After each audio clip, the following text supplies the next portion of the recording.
finest things. Everything good fortune brings. Life's so... Hey guys, we're taking a look at this voltage meter that I have and I've carried for quite a while. It is a Southwire 41150S.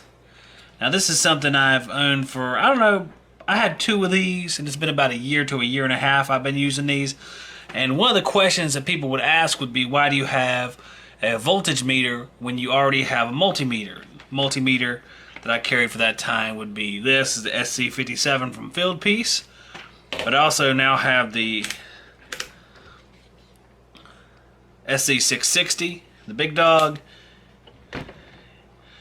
and the Amp Probe ACD4, which I've had for a while, which we'll have a separate video on that to sort of talk about it. But I love the convenience of having a voltage meter. And one of the good things about having this thing is, first of all, the leads that you have. You see the leads for these is much larger. This is the Field Piece style lead. It's much longer than the Field Piece style. You're able to kind of position yourself, and I'll show you, position yourself in the cabinet and work a little bit easier with this detector.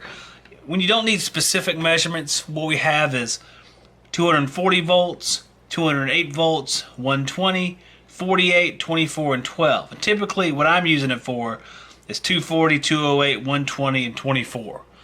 Every now and then I'll get a strange reading because there's an issue with the breaker or an electrical panel or something like that. But, and as you can see, voltage tester for AC and DC, so direct current and alternating current, all the way up to 240 volts. So good for a residential technician. Won't be as good for a commercial guy because you might need something that can handle 460 or 575 or whatever you're working on. But it will do the job up to 240 volts. And I do like the fact that you have a cord. The cord that runs in between these two is around 43 inches long. You can see the end here.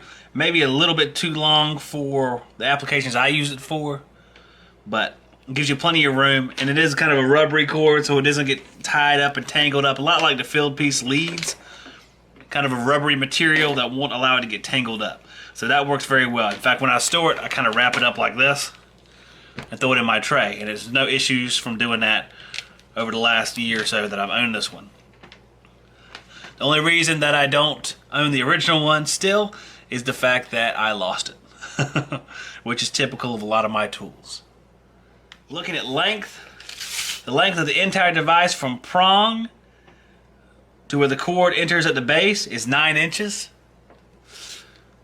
The other side from prong to where the cord enters the base is 7 inches. So you get nice long leads so you can work into the depth. You know, I'm thinking about electric furnaces and stuff like that where I need a little bit of room and there's so much crap in there you can't fit the tiny leads from your multimeter.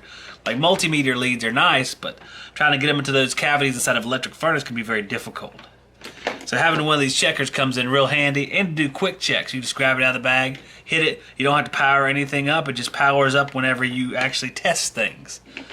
One good idea, since that is the case, is always test it on something you know is live to make sure you register a reading. But this was the Southwire voltage tester, the 41150S, and I've used it for about a year and a half, and I give it the seal of approval. If you want something quick to test voltage or have a little bit better leads to get in there and work on something, this is the item for you. And there's a variety of these from Southwire. You can find them just by looking up Southwire tools. This is one of many that you can choose from.